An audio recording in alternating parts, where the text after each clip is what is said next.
All right. Good morning, everyone. Welcome to Tuesday. Unati is here, so good morning to you, Unati. And Michelle is here. Good morning. Good morning, Michelle.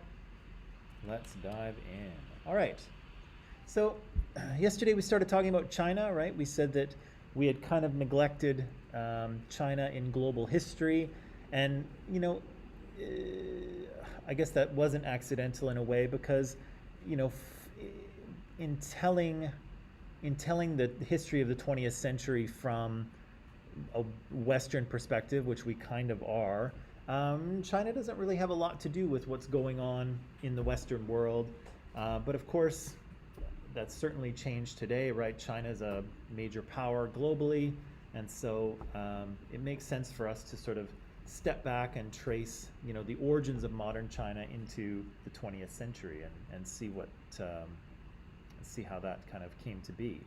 Um, Yesterday, to start off, I had you read a section of the textbook here, and it kind of described the situation in China at the beginning of the 20th century. So we said that China has a really remarkable history of dynastic emperors, right? Going back, I think going back about 3,000, no, I think going back about 4 or 5,000 years. I've kind of forgotten my dates, but it goes back um, to the Xia dynasty, I think.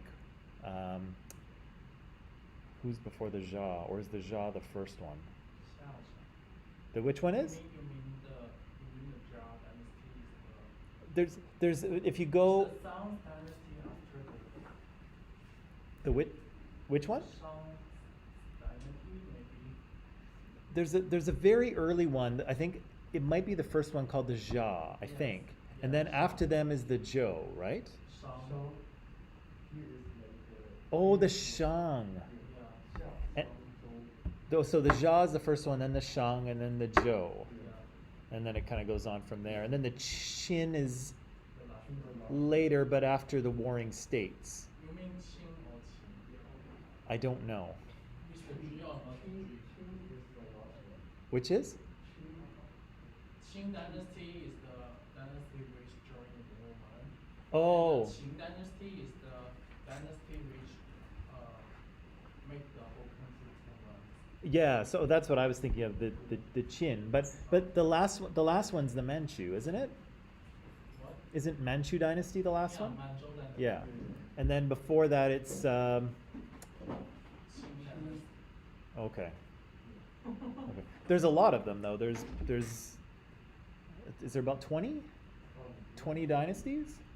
Yeah, over the beginning of the Qing dynasty. Yeah.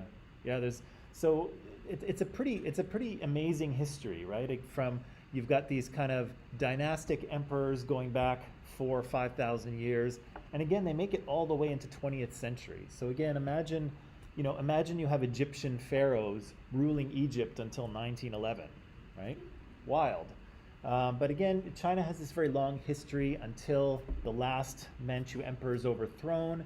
And then, as what usually happens when an empire or a monarchy is overthrown, the power becomes decentralized, right? So the emperor or the king has all the power, and then suddenly it's kind of scattered, right? And all these people are trying to gain power and sort of take over as much as they can, right? And so we kind of see that happening with China. We have independent warlords popping up and people trying to control their little area.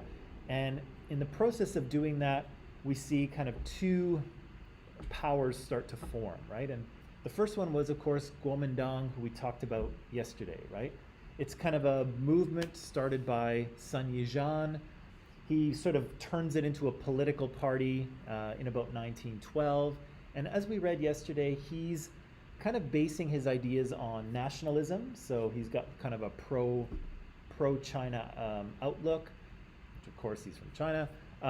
But also he's interested in democracy, but also in socialism, right? So he's interested in an economic system that will help provide for everyone. And he's also interested in a democratic way of doing things, right? Again, we don't really have a democracy at this point because people are still trying to gain power, right? And unfortunately, we know that Sun Yizhan will die. He'll be succeeded by Zheng Jixi, And Jishi is a little bit more of a military guy, right? So he's a little more interested in autocratic control and a little less interested in democracy, right? Although it could just be what's that? Oh, got it. Yeah, so far so good? Yes, Okay. So he, yeah, and sometimes we have, I think they mention in the text, sometimes we see different names for these guys, and that's the Mandarin and Cantonese version, is that correct? So we see like Sun Yizhan or Sun Yat-sen, is that the Mandarin Cantonese yeah. difference? Yeah, and Sun Yat-sen is the Cantonese version, right, of his name? Yeah? Okay. So yeah, so for okay. Yeah, so for for people with less exposure to China, China has two kind of main language dialects, Mandarin and Cantonese, and so sometimes you see the names. Sometimes you'll see, Sun Yat-sen in Cantonese or Sun Yizhan in Mandarin. Same thing with Jiang Jieshi is the Mandarin version, as Chiang Kai-shek is Cantonese, right? So sometimes you'll see people use one or the other. Sometimes you'll see both printed. Same dude, just different language dialect, right? So yeah, he's interested in this, but Jiang Jieshi is interested in a little more of a dictatorship, right? And so Jiang Jieshi kind of goes around and tries to sort of get areas of China under his control so that he can unite it, right? And he can rule it. In the party, of course, he does have communists. So there are communists in this period in China. They're admitted to Kuomintang. But as time goes on, so between, let's say, 1912 or so, and about 1927, the communists are kind of growing in power within Kuomintang, right? And so Jiang Jieshi is trying to consolidate his power and kind of make himself the leader. He has a successful campaign in northern China, and after that, he kicks all the communists out of the party, right? And so this may be an attempt to kind of make sure that he's the one in charge of the party. I think the textbook mentioned that there might have been a bit of a deal between wealthy landowners that they would support Jiang Jieshi if he kicked out the communists. Either way, he kicks the communists out of the party and he makes himself kind of the leader of China, right? And one of the guys who's kind of kicked out is this guy, whose name that you may have heard or probably heard, right? Mao is famous, right? He's the architect of what China has become, right? He lays kind of the groundwork foundation and sort of builds on it, right? You can see that he declares the People's Republic of China, so he creates this country basically in 1949, and he's influential all the way to his death in 1976, right? And so he's kind of the sole power of the Communist Party in China. In his later years, he kind of loses a bit of prestige and influence as the Communist Party tries to push him aside a little bit, but also keep him there because he's the face of China. But still, he remains very influential all through his life until his death in 76, right? And he's still. Maybe if I could ask Jim and Crazio, how do people think of Mao today in China, in general?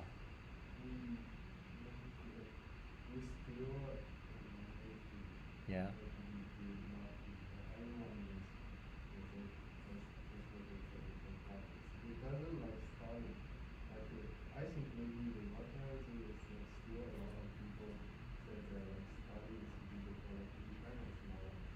Oh, okay. So he's national hero, national hero still, yeah, yeah. So even today, Mao is the national hero. He's the father of the nation, right? He's the father of the country. So we'll deal with Mao in due course, right? But Mao's going to again be kicked out of Kuomintang. He's part of that party, but after spending some time in the countryside, he kind of sees that there's the potential for revolution here, right? So again, he's a communist, he's interested in communist revolutions, and he sees that the people are, may be interested in having one of these, right? Because we said that Jiang Jishi's nationalists are kind of the military and the landowners, right? The wealthy people in society are in Kuomintang, and Mao says, but look at all of these poor, poor peasants, poor farmers. They're not represented. They have nothing, but they have reason to revolt, right? They have reason to, to engage in a revolution. And so Mao kind of starts to recruit support from the poor peasants in the countryside. And eventually, of course, the communists and Kuomintang will start to engage in a bit of a civil war, right? And so Mao will kind of attempt to gain control. Jiang Jieshi will attempt to sort of drive out the communists and keep them causing trouble. What's up? I'm just asking about who is that Jiang Jieshi? Who is Jiang Jieshi? He is the leader of the Kuomintang in this period. Oh. Yeah. Am I saying it wrong? You're right. I'm saying it right? Okay. It's just translation. Seems like, never mind. Okay, because my It's just, yeah, okay, because my Mandarin is really I know. pretty bad. Well, Yeah, pretty bad. Okay, so we're all right? Okay. So these guys, are going to engage in a bit of a civil war. Mao is going to kind of adopt some guerrilla tactics in order to try to defeat Kuomintang.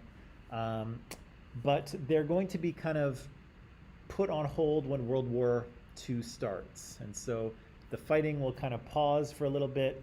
And then once the war is over, ding, ding, ding, it's back on, right? So that's kind of where we'll pick it up today. So again, I have a short section of the text to read for you to read and a couple of questions. We'll do that. Then we'll talk about the project. But I also have some video to show you. Maybe tomorrow we can start seeing that.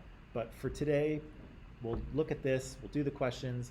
Then we'll look at the project. Okay. All right. So that section is in Microsoft Teams, as far as I'm aware, and I will let you get to work. I'm going to put some time on the clock here. Some time on the clock. There we go.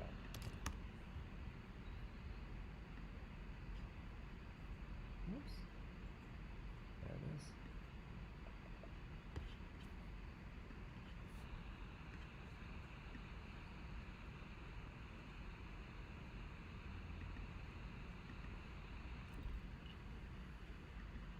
Do you have to go? I think so.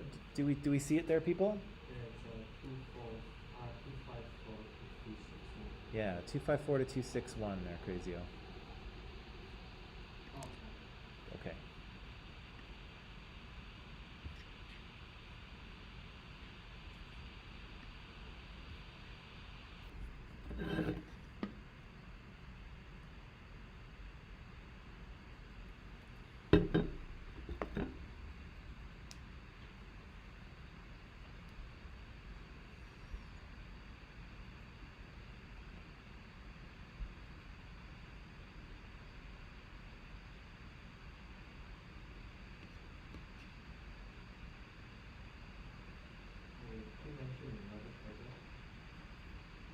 There's a project in this class.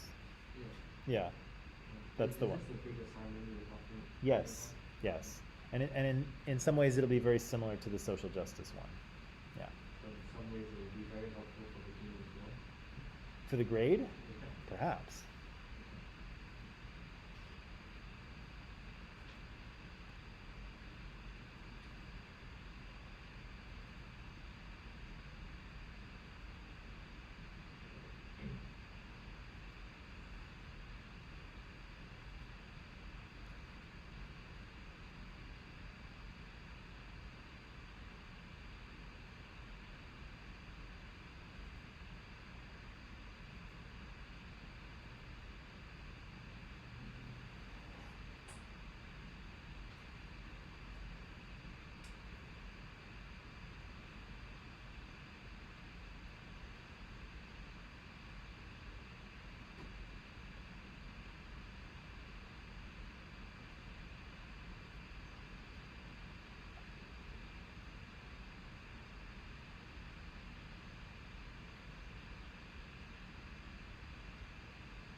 Yeah.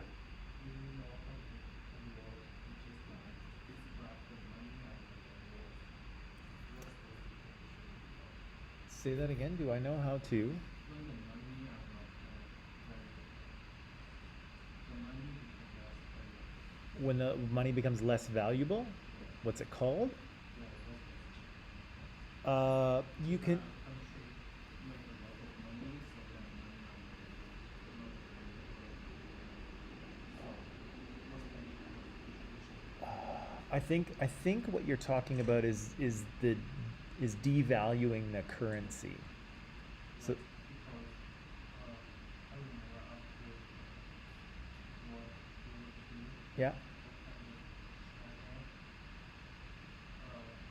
kind of like the money are not that valuable, everything become very expensive, yeah, and that affect the people who live in cities more. yeah. So You could, yeah, you might also be looking for the word inflation. inflation. Yeah. So yeah, prices go up, money is worth less. And yeah, people who use money are more affected, right? People who are out in the countryside growing their own food. Yeah. Price goes up. Yeah.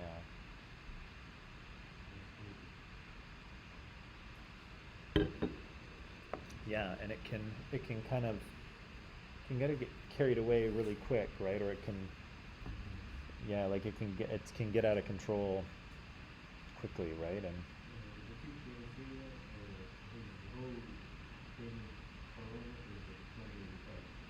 oh, oh god.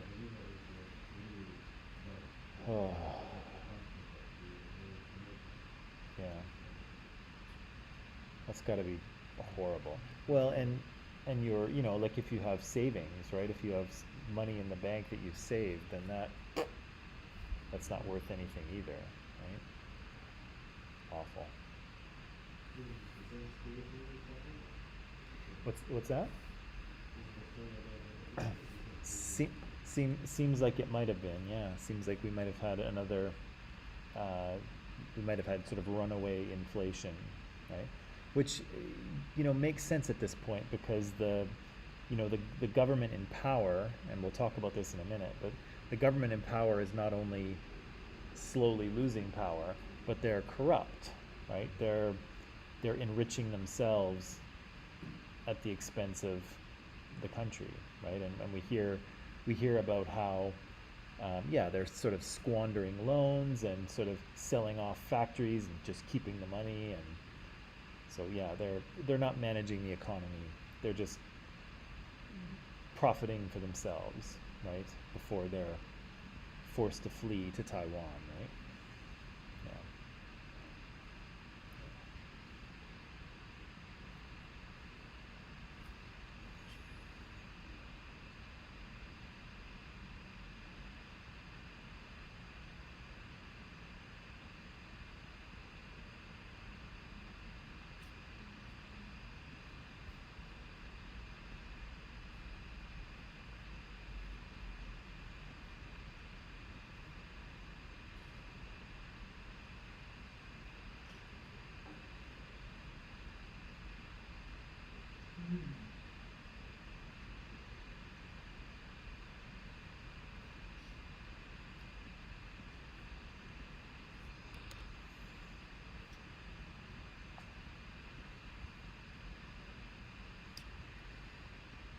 Okay, people, can we talk about this section?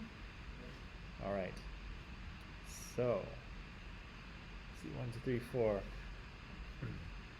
All right. So, this this section of the book starts out basically right at the end of World War II, right? And so I said the civil war between Mao's communists and Jiang Jishi's Kuomintang is kind of put on pause during the Second World War, but then when the war is over, it's back on, right? So what do the Japanese have to do with the Kuomintang and the communists here right at the end of World War II?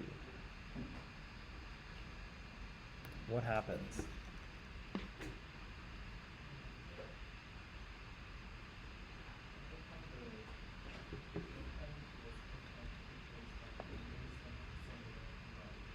Mhm.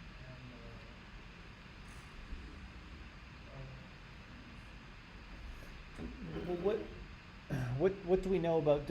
So what happens to Japan at the end of World War II?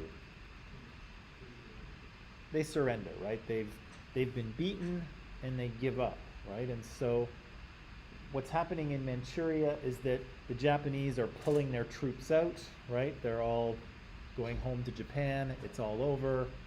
They give up. And what are they leaving behind? What are the Japanese leaving behind? Yeah, right. Weapons and various types of resources, right?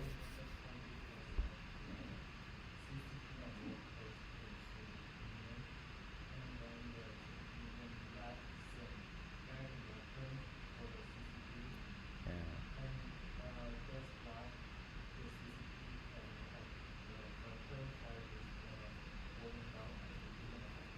Yeah. So the communists are getting some support from Soviet Union. The Kuomintang, of course, as soon as the Japanese leave, they leave behind all of these resources and materials and supplies, and it's a race, right, for who can get to them more quickly, right? Um, who's How do other countries feel about this civil war, like the U.S. and Soviet Union? How do they feel about what's going on between Kuomintang and the communists? Both of them, I think the US and like the Western countries, most of them like give some help to the Golden Country. Like the Soviet Union is helping the Chinese community helping. Yeah, yeah, the Americans are and the Americans are um, have kind of dealt with Jiang Jieshi even before the war, right? And so they're still kind of dealing with him after. They're still kind of helping him out.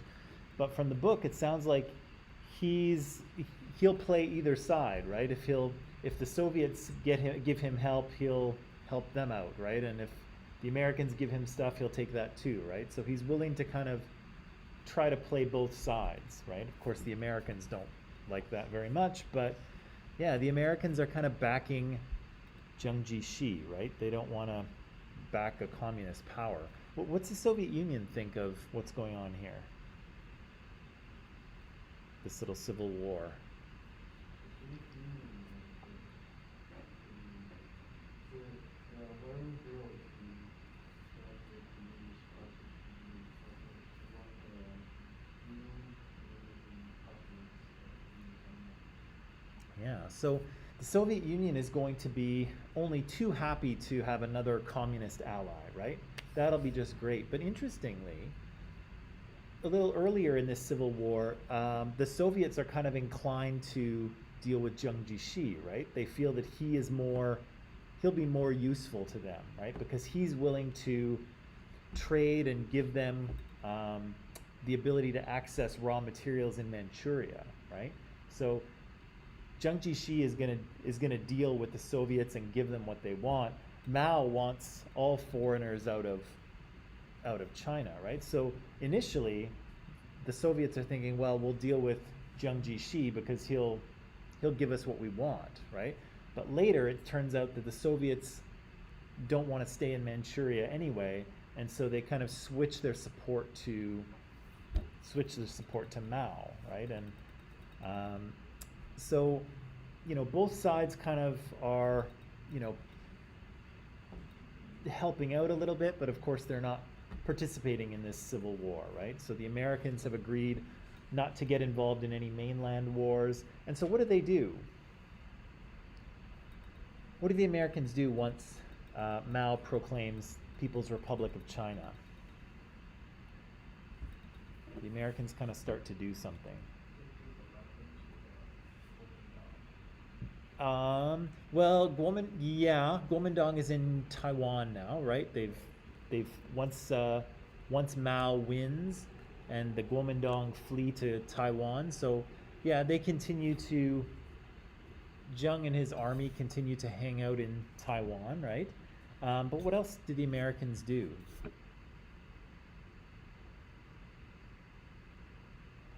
They start to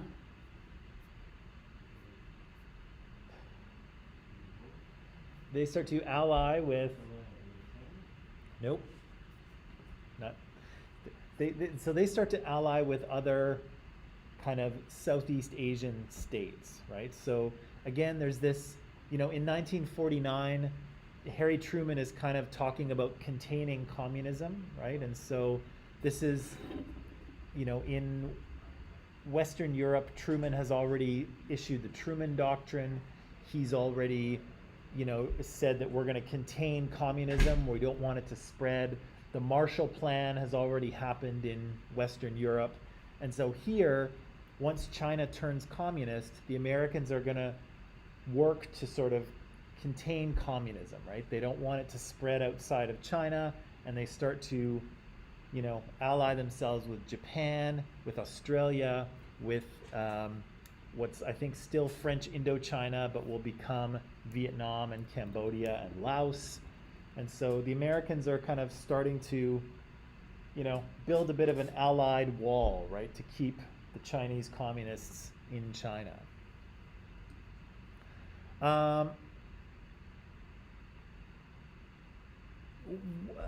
Let's see. I know I'm not really following the questions here. I'm just sort of asking things as I think of them.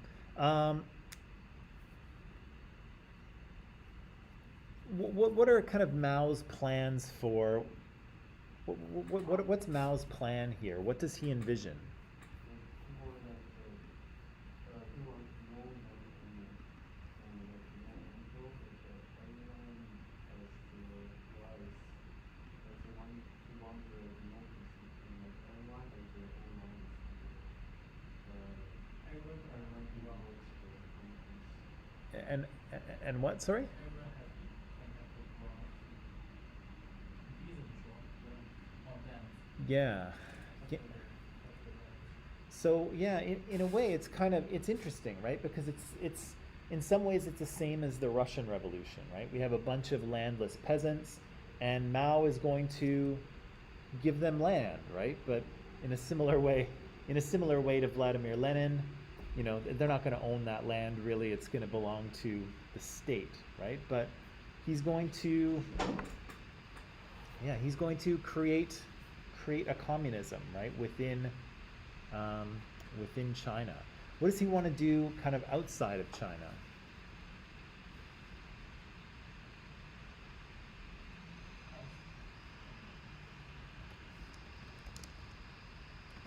Yeah, like what's his plans for outside of China?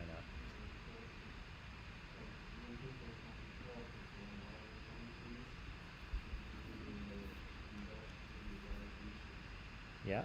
So he's gonna need some allies. He needs some diplomatic recognition, right? He needs countries to actually recognize him, but yeah, he's gonna need some industrial assistance as well, right? And so who recognizes People's Republic first? Yeah. Soviet Union will very quickly recognize People's Republic of China, right? And we see they're going to offer them lots of support, right? Some scientific support, some model factories. They're going to educate some Chinese citizens at universities in the Soviet Union. They're going to give them a bunch of money, right? And so the Soviet Union is kind of there to help Mao with his early goals, right?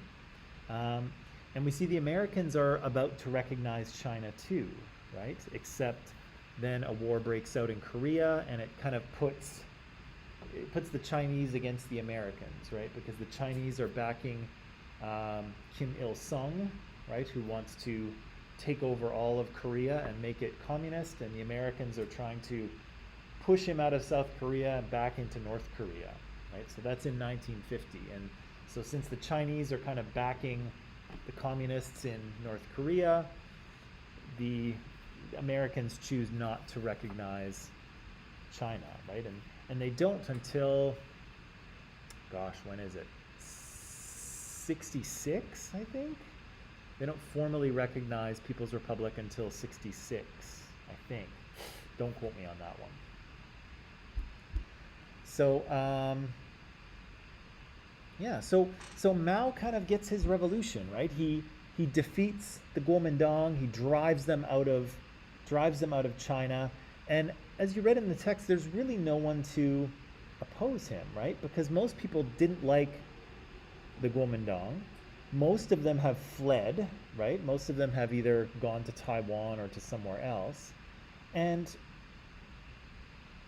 most of the population of China are peasants who are just trying to, get the harvest done, right? They don't have time for politics. They're trying to feed themselves. And so really, once the Kuomintang is gone, there's no one to oppose Mao, right? And so he doesn't have to fight a civil war like the Bolsheviks did, right? The Bolsheviks overthrew the government, and then they had to fight a war against the White Army, right? But Mao doesn't have to do that. It's kind of clear sailing for him, at least in the beginning, right? Anything else from that section that was important or worth pointing out?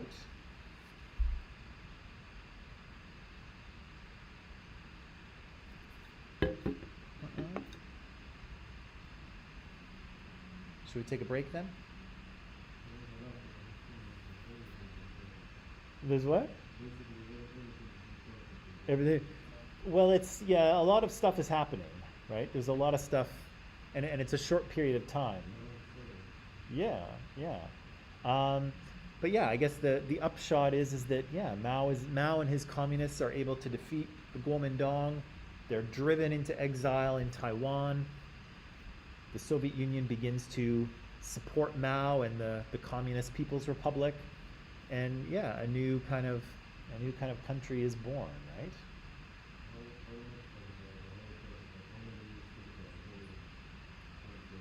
How many years? Well, let's see. Um, Zheng Jixi expels the communists from his party in 1927. So they probably start fighting shortly after that, maybe 28 or 29. I think there's some fighting that goes on for maybe about 10 years until the beginning of World War I, when everything is put on pause. And then 5 years later, the war is over and it's back on. But that's kind of a short period, because that's 1945 or 46, and Mao will proclaim People's Republic in 49. So there's probably maybe a little less than 10 years of fighting in the first part, and then maybe 2 or 3 years of fighting in the second part. Yeah. And the other thing, though, is, keep in mind, these are not major military forces. Mao's soldiers are farmers, right? And so they're farming their land a lot of time, and so it's not the kind of all-out conflict that like World War I or World War II would have been. It was probably a little, it was choppy, right? There's a little bit of fighting and then nothing, and then a little more fighting and nothing, and so it kind of goes up and down. Okay, let's take our break. When we come back, we'll talk about project stuff, okay?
Okay, and we are back. So yesterday, of course, I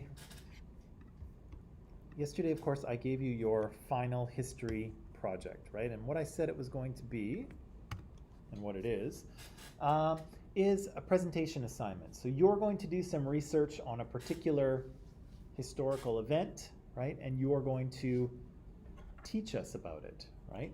And so I'm just going to jump down here. I'm just going to jump down the page a bit.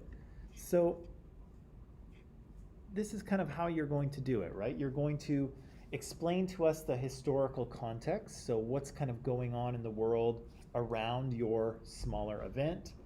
You're going to explain what happens in this event, show us some pictures if you can, maybe some numbers or some data, explain what this event is all about and who's involved and who they are, and then historical significance, right? So why is this an important event? Why should we pay attention to it? What can we learn from it, right? That's what I want to see.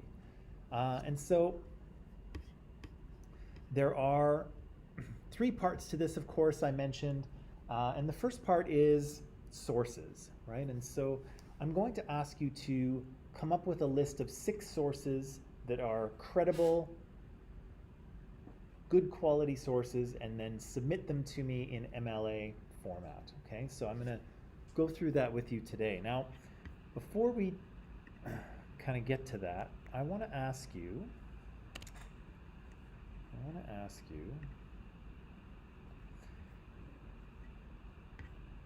sorry, I just gotta go here. So how do we know when we have a credible source? And here I've got credibility meaning believable, right? We don't want to create a presentation or write a paper and have it full of false information, right? That's a disaster. So how do we make sure that the information that we are getting, either from books or articles or from the internet, particularly from the internet, how do we know that it's good quality information? How do we know that it's factual and correct?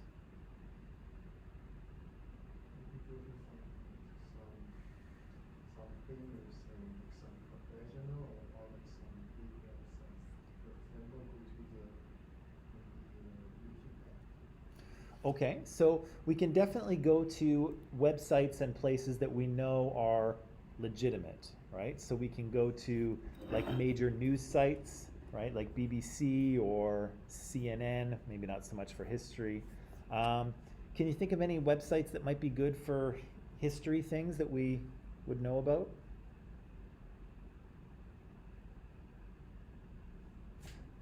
Because I'm kind of glad you brought it, because you mentioned Wikipedia, right, Jim?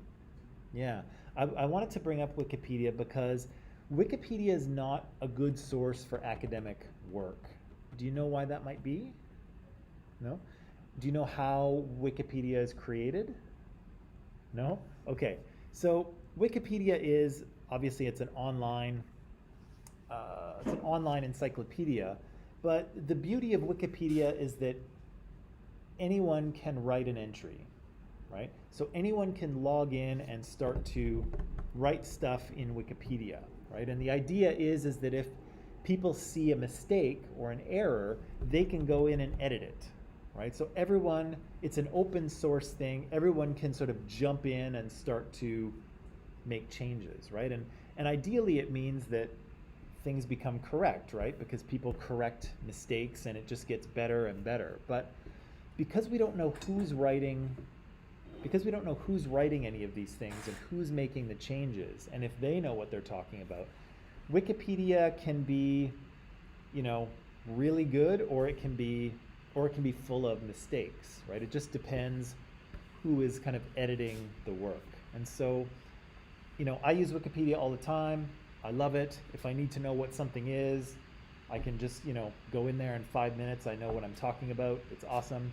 But for academic work, it's usually not reliable because we don't know who wrote any of it. And we don't know if they knew what they were talking about. So, yeah, if you just need to know what something is quickly, yeah, that's where I go.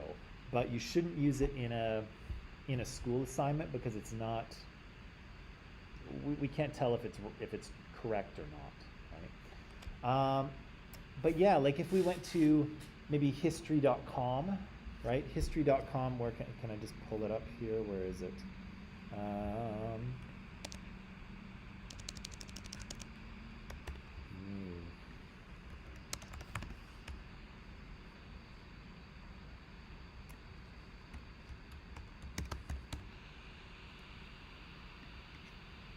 Oh, okay.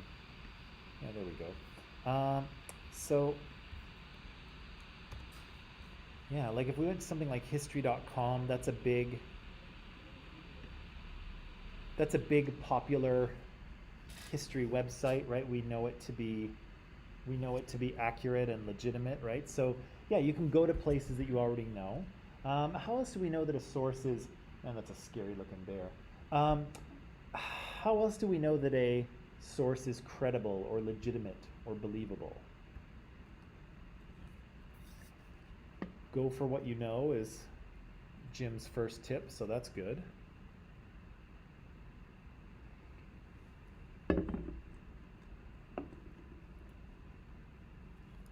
No? Okay. Well, let me help you out here. Let me help you out. So, I'm going to suggest here that there's kind of two ways of finding material, okay? Two ways. Now, one way is that you go through the college library, okay? So if you go through the library, I know our website has changed slightly from now, but if you go to the top, you'll see library, and if you click on it, it'll take you here, and you can click on find materials, little orange button. And then if you click on that, you'll see this, and you can click on databases, and it'll take you to a page that looks like this, right? And so you can choose any of these databases and start searching within them, okay? So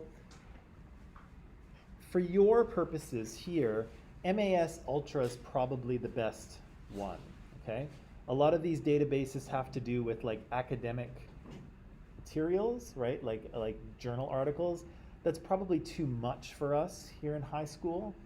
And so if you go to MAS Ultra and you can search through this, but if you check off full text and if you check off magazines and newspapers, that will help, right? Because that will get rid of all the books, which I imagine nobody will want to read a book. It'll get rid of all the sort of academic journal articles, which are too much for us right now. And it'll just help us find things that are more appropriate to this level, okay? So pretty much anything you find in the college library will be reliable and credible, okay? Because it's all, it's all officially published. It's all in a magazine or some sort of publication. Pretty much everything in the library is legit for our purposes. So if you're looking in the library, you don't really have to worry about the credibility thing because everything in there is pretty good quality, right? However, many people, myself included, like to kind of free range search, right? We want to go to the internet and just search around. Certainly Google is a lot easier to use than some of the library search engines. And so, yeah, it's very tempting just to type your thing into Google and see what comes up. And in fact, I would probably do that. But the problem is that you never know what you're going to get, right? You don't know if you're going to get, clear, factual, credible, truthful information, or if you're going to get a bunch of baloney, right? You don't really know. You're just going to get everything. And so if you just go searching on the internet, you have to have some tools to determine what's credible and what isn't.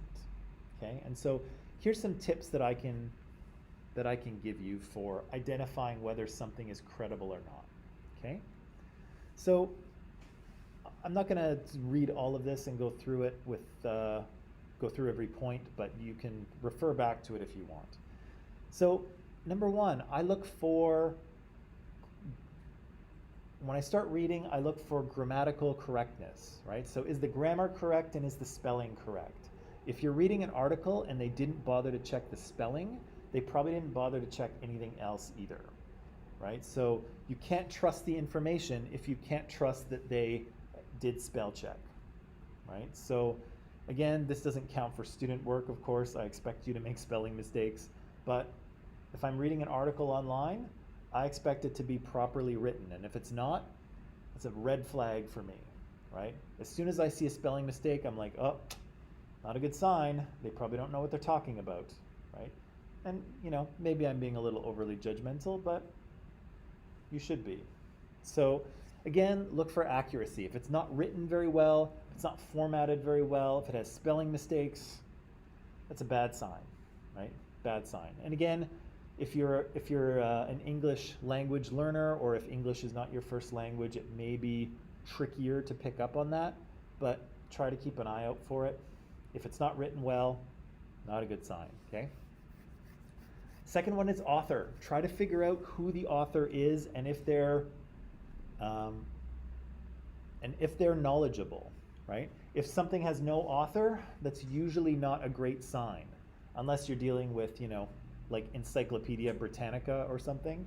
Sometimes those won't have authors. But if you have an article with no author, why not, right? Why did they not sign their name to it? It's not a good sign if you can't find who wrote it. If you do find who wrote it, try and Google them and see if they are somebody who knows what they're talking about, right? Are they a professor in Chinese history? Awesome, right? Are they some dude in his basement? Maybe not so awesome, right? So you've got to, imagine your life depends on it, right? Imagine this information is do or die, right? Do you believe this person? Would you take their word for it? Andre. Sometimes the guys in the basement sometimes have to know it's Yes, hard to believe. yes, but I'm encouraging you to be careful, right? More often than not, the guy in the basement does not know what he's talking about. The odd time he does, or she. But as a rule, I would steer away from those guys, okay? Currency. So this is going to depend on the topic that you choose, right? So if you are looking at something that happened in 1975, then you may come across some older material, and that's okay, right? We're doing this in social justice, and social justice is kind of a rapidly developing area. And so in social justice, you don't want any articles that are older than about 5 years, right? Otherwise, it's going to be really dated. But for history, it's different, right? We're dealing with the past. And so you're going to find stuff that is, throughout the period that might be okay. So if you're dealing with, the death of Mao in 1976, you might find articles from 1976 or 77, and that might be just fine, right? So again, keep in mind what your time period is and whether you think the information is accurate. Generally, newer is better, but it depends, right? This one's a little tricky here, fairness. Some people, it says content is balanced, presenting all sides of an issue and multiple points of view. I would say not necessarily, right? So some pieces of work, some articles are actually trying to convince you of something. They have an argument to make, right? And so that doesn't really mean they're not credible. It just means that they're trying to convince you of something, and that's okay, right? For something to be credible, it doesn't have to be, what was my example this morning? Some people say climate change is a big problem, and some people say it's fine, so yeah, right? That's not credible. That's just somebody not taking a side, right? Somebody taking a side, somebody with an argument might say, climate change is a problem. We have data that suggests that the planet is warming, and that's going to cause big problems unless we try to do something to remedy that, right? So that article could be totally credible even though they're trying to convince you of something, right? But watch out for language that makes you upset, right? If they're, hitting your emotional button and saying, trying to get you all stirred up and excited, that's usually the sign of a not credible article, right? An article that's not reliable. Good, reliable articles will make their argument without trying to make you think that the world is ending, right? Or that, the United States is run by devils or something. So good quality information can be taken aside, it can have an argument to make, but it usually makes it in a very kind of level, rational way. Again, if you feel yourself getting upset by what you're reading, it might be questionable, unless you have a deep, passion for climate change and environmental concerns, right? Then you might get upset. But watch for the emotional words. But that said, something can have an argument and still be totally legitimate, okay?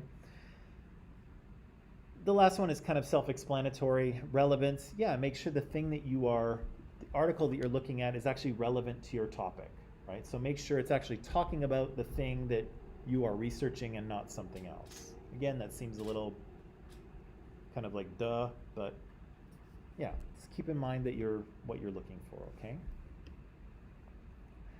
Now, what I would like to do with the rest of the time here is to give you a chance. No, we don't need to see the big scary bear anymore.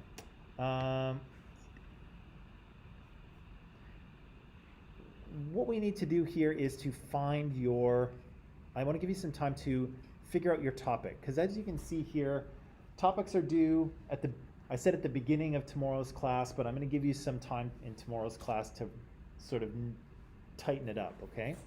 So again, you'll need to find a topic that we haven't dealt with to present on. And so here's a suggestion of some topics that you can use as the basis of your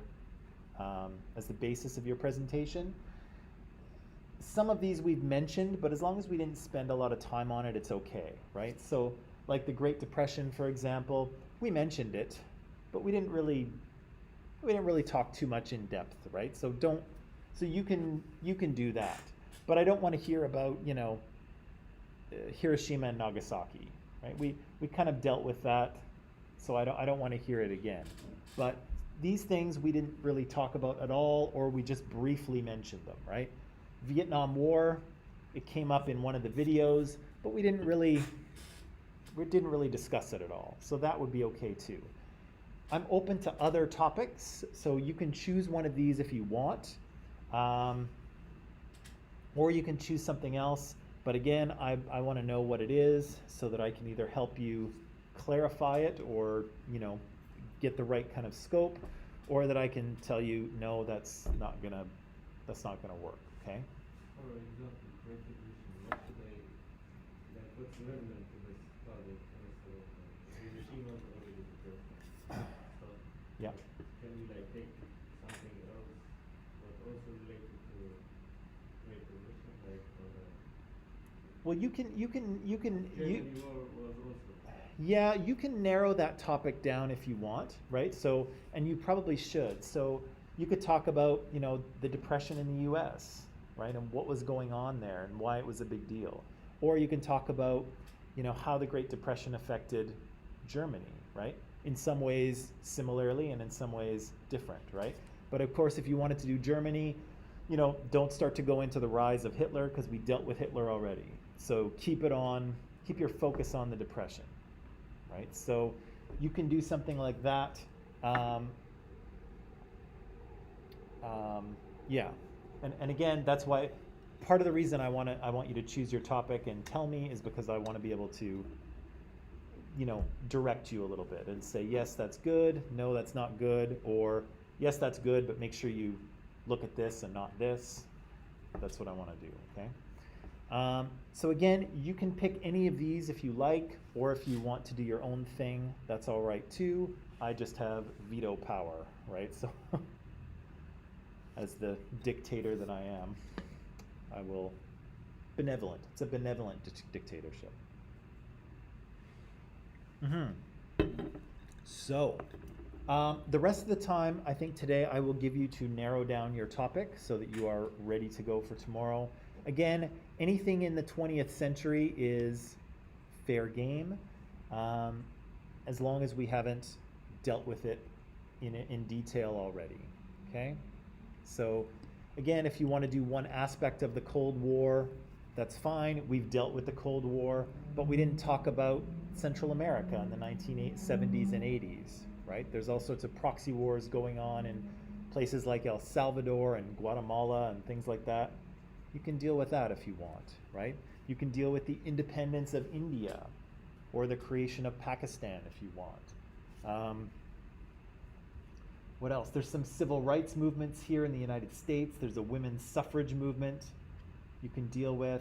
There's the space race, right, which we, again, didn't deal with at all, but the US and the USSR are, working hard to be the first person, to get the first people in space.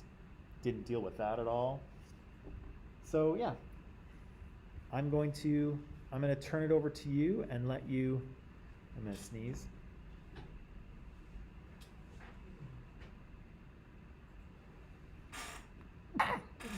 Excuse me. I'm going to let you, thank you, I'm going to let you do some research and come up with your topic, okay? If you have any questions for me, you can certainly ask, but I'm going to give you some time, okay? Yeah, this, Oh yes, I'm sorry.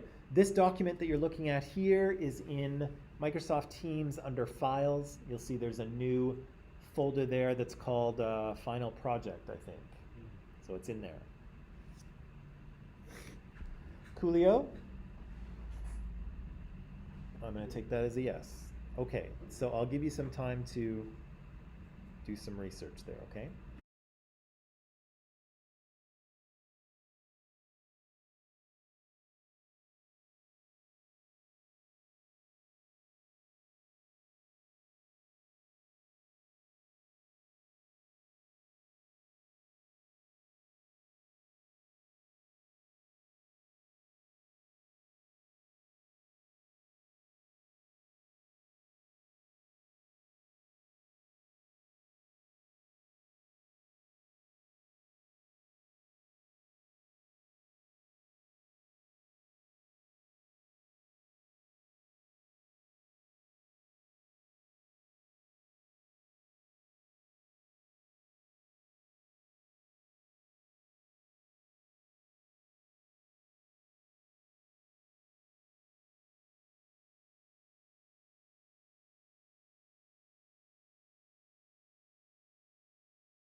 In terms of sources, what I want is sources that are in MLA format, okay?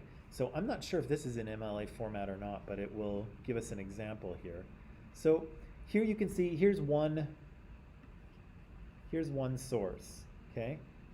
So it's a source called Differential Treatment in Academia. Do female faculty report being treated differently by students than male faculty, right? So that's one source.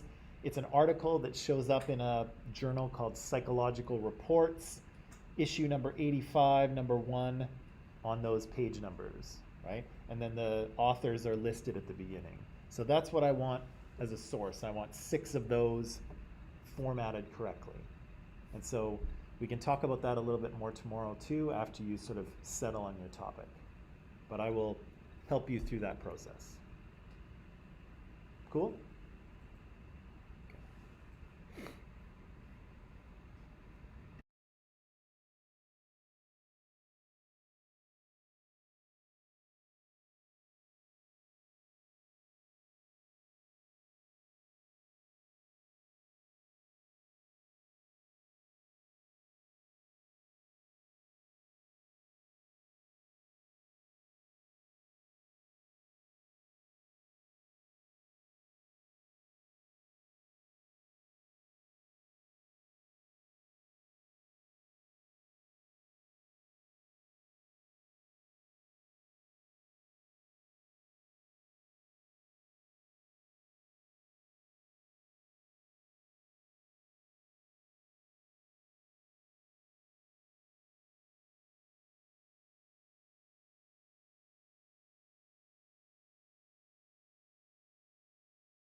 All right, people, that is about all the time we have today. So pack it up. I'll give you a little bit of time tomorrow to finalize your topic, and then I'll want to know what it is, and then we will carry on. So have a nice afternoon, and I will see you tomorrow.